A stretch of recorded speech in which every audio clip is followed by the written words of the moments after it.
Hello and welcome to Indus News live from Islamabad. I'm Meher Sher and these are the headlines.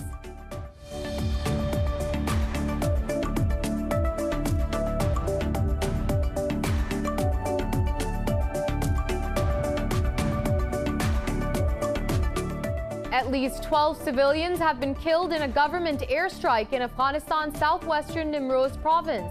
The provincial council head says the air raid was carried out to target the Taliban in the Khushrod district. Meanwhile, 3 journalists have been killed in an IED blast in Kabul. The Afghan Interior Ministry blamed the Taliban for the attack.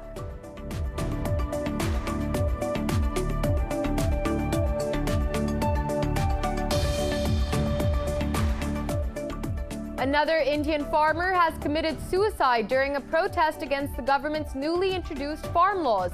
Protesters said the farmer took his life because the government had refused to listen to their demands. Farmers say dozens of protesters have died, several by suicide, since the protest began in November.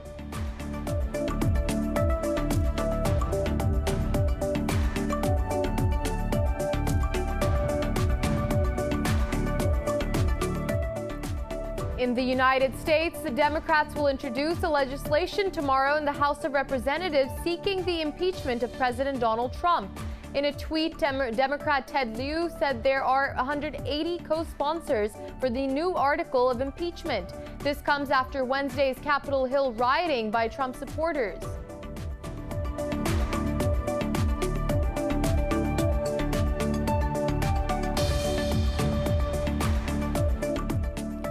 Indonesia says it has detected signals that could come from a flight recorder of the jet that crashed yesterday. The rescuers have also pulled out body parts, pieces of clothing, and scraps of metal from the Java Sea. A Boeing 737 with 62 people on board crashed into the sea shortly after takeoff from the capital, Jakarta.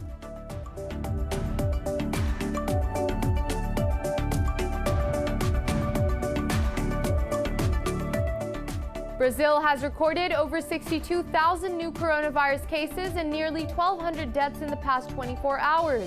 Mexico has registered more than 1,100 fatalities overnight, with the death toll crossing 133,000.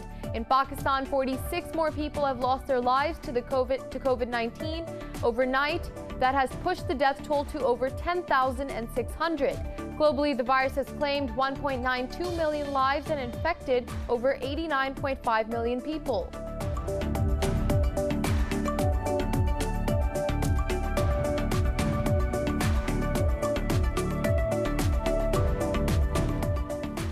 And in cricket, Australia inched closer to victory as India were 98 for 2 at the close of play on day 4 of the 3rd test.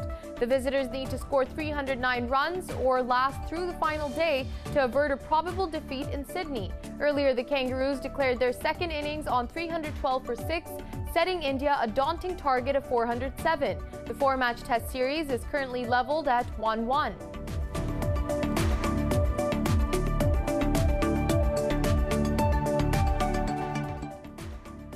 We'll be back after a short break. Stay with us.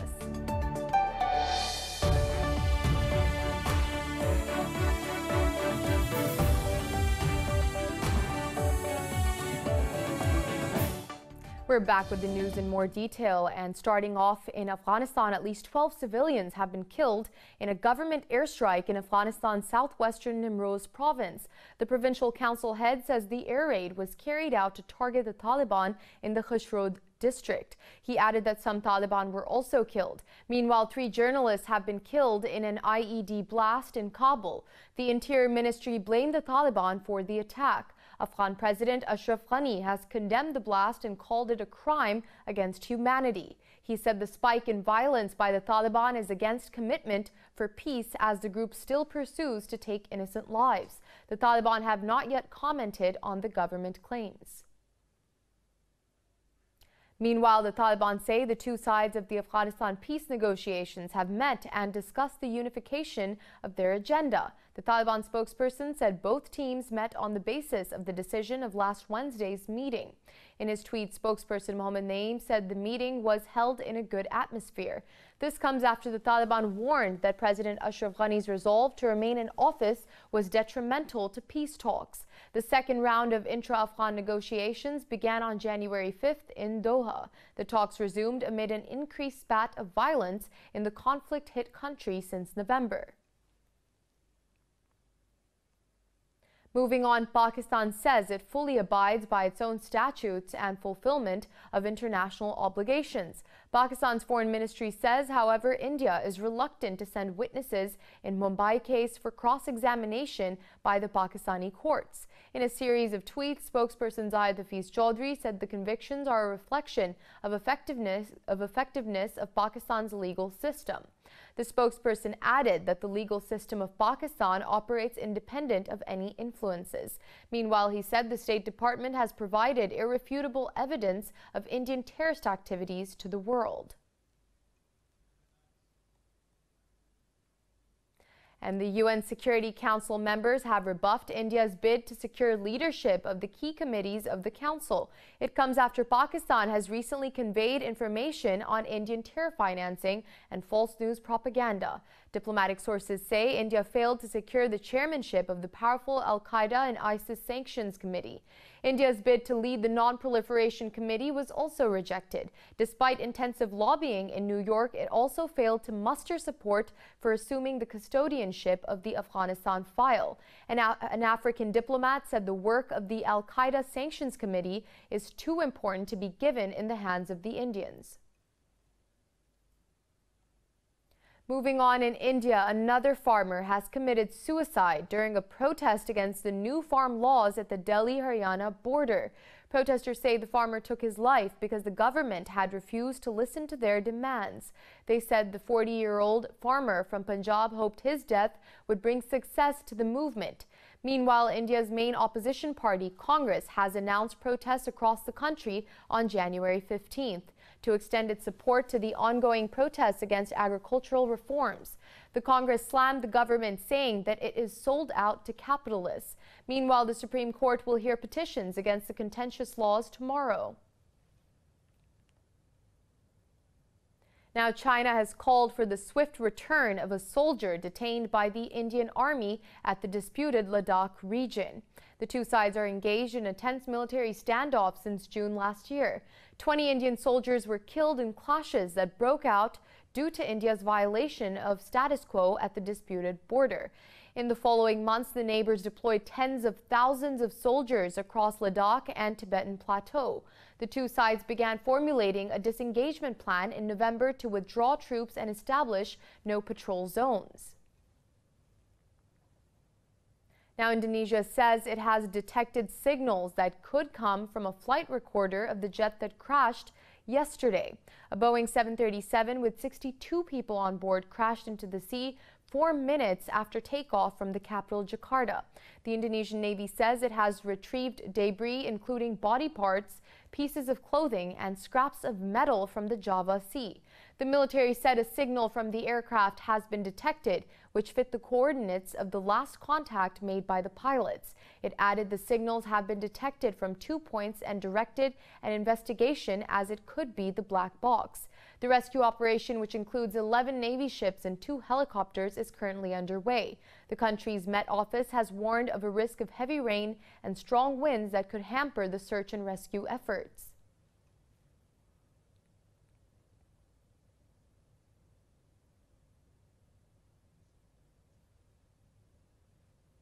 At least 11 people have died and 18 others injured in landslides caused by heavy rains in western Indonesia. The Disaster Management Authority said the landslide struck Cihanjuang village in West Java. It said the subsequent landslide occurred while officers were evacuating victims around the first landslide area. The authorities said the death toll was preliminary, adding that the continuous rain may hamper rescue efforts. Heavy rains from La Niña weather system were forecast to trigger flooding and landslides. The Southeast Asian country frequently suffers floods and landslides, particularly during the rainy season. Moving on, in the United States, the Democrats will introduce a legislation tomorrow in the House of Representatives seeking the impeachment of President Donald Trump. This comes after Wednesday's Capitol Hill riots by Trump supporters. In a tweet, Democrat Ted Lieu said there are 190 co-sponsors for the new article of impeachment. Lieu said there were videos of the speech where Trump incited the mob, which then violently stormed the Capitol. House Speaker Nancy Pelosi also asked members to draft legislation aimed at invoking the Constitution's 25th Amendment. It allows for stripping the powers from a president unable to fulfill the duties of the office. Trump is the only U.S. president who is facing impeachment for the second time. The U.S. has lifted long-standing restrictions on contacts between Washington and Taiwanese officials. In a statement, Secretary of State Mike Pompeo said U.S.-Taiwan relationship will not be shackled by self-imposed restrictions. He said the restrictions were introduced by the U.S. unilaterally to appease the Chinese government. Pompeo added the restrictions were no longer valid. Taiwan's Foreign Minister Joseph Wu welcomed the announcement, saying he was grateful. The move is likely to anger China and increase tensions between Washington and Beijing in the final days of the Trump presidency. And voting is underway in Kyrgyzstan's presidential election and a referendum on the form of government. 17 candidates, including a woman, are competing for the presidency. According to Kyrgyzstan's Central Election Commission, over 3 million voters are registered in the Central Asian nation. The voting procedure will be monitored by over 300 international observers.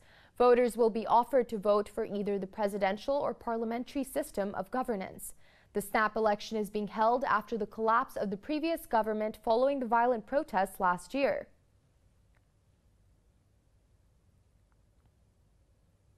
In Kazakhstan, ruling party Nur Otan is set to sweep today's parliamentary elections, as it has done for decades. The nationwide Social Democratic Party, the country's only official opposition party, boycotted the ballot.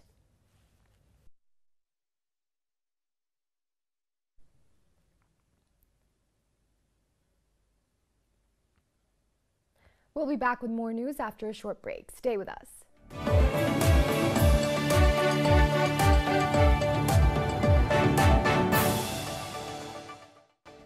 We're back with more news in detail. Iraq has denounced the U.S. decision of blacklisting the militia leader of a state umbrella group. This comes a day after Washington banned the head of Iraq's Popular Mobilization Forces, Faleh al-Fayyad.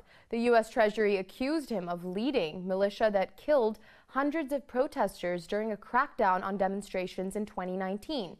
It said he had coordinated with Iran's Revolutionary Guards, but Baghdad's foreign ministry called the U.S. decision unacceptable and said it will follow up with the current and the new U.S. administration on all decisions against Iraqis. Iraq is a close military ally of both the U.S. and Iran since the Washington-led invasion in 2003. Now, Iran has threatened to expel inspectors of the UN nuclear watchdog if sanctions are not lifted by the 21st of February. Parliamentarian Ahmed Amir Abadi Farahani was quoted as saying this by several Iranian media outlets. The February deadline has been set by the parliament. In November, the parliament passed a law that obliges the government to halt inspections of its nuclear sites by the IAEA and to step up uranium enrichment beyond the limits set under the 2015 nuclear deal if sanctions are not eased. Iran's Guardian Council watchdog body approved the law on the 2nd of December, with the government saying it will implement it.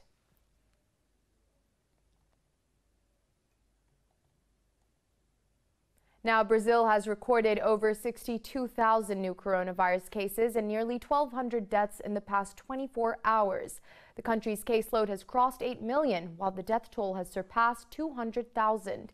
Mexico has registered more than 1,100 fatalities overnight, with the death toll crossing 133,000. India's death tally has surged to almost 151,000 after 201 fatalities were reported in the past 24 hours. Meanwhile, mainland China has reported 69 new COVID-19 cases, more than double from yesterday's 33 infections. Globally, the virus has claimed 1.92 million lives and infected over 89.5 million people. Whereas in Pakistan, 46 people have lost their lives to COVID-19 over the past 24 hours. This takes the country's death toll to 10,644. The health ministry reported 2,899 new cases overnight. The tally of infections has crossed 502,000. It said there are more than 34,000 active COVID-19 cases in the country. Special Assistant to the Prime Minister on Health, Faisal Sultan, has expressed hope of acquiring a vaccine at the earliest. Meanwhile, a Gallup survey revealed that 7 out of 10 Pakistanis believe the government handled the COVID-19 crisis well.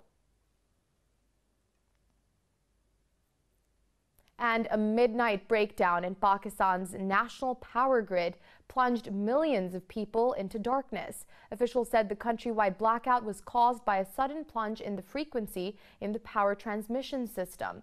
Energy Minister Omar Ayub Khan said electricity is gradually being restored in some areas of the country. He said an investigation is underway to determine the cause of the blackout. The breakdown is one of the worst that the country has ever experienced. In 2013, Pakistan's electricity network broke down after a power plant in Balochistan province developed a technical fault. Moving on, Guatemala and Honduras will deploy soldiers to prevent U.S.-bound migrant caravans from advancing.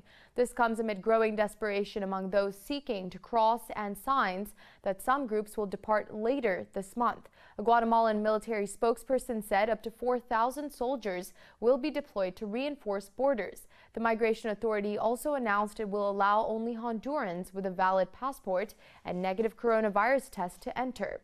In the Mexican border town of Tapachula, frustrated migrants gathered on a street and blocked traffic. Mexican soldiers in riot gear stood nearby as officials ordered the migrants to disperse. In Colombia, at least 7 people have been killed and 4 others injured in a tragic fire in the border city of Cúcuta. The fire broke out at 3 homes, rapidly destroying the properties along with 6 vehicles. Preliminary reports suggest that 5 of the victims belong to the same family. Authorities are investigating the probable cause of the blaze. They suspect the poor condition of electrical wiring in a nearby building. President Ivan Duque has sent his condolences to the families of the victims. Now in Mexico City, a fire struck downtown subway headquarters, causing at least 1 death. The fire, believed to be caused by electricity failure, knocked off capital's 6 sprawling subway lines. The Mexico City's mayor said the early morning fire was practically extinguished. She added 1 police officer was confirmed dead, while 30 had been moved to local hospitals for medical aid. Authorities are evaluating the overall damages and the exact cause of the fire.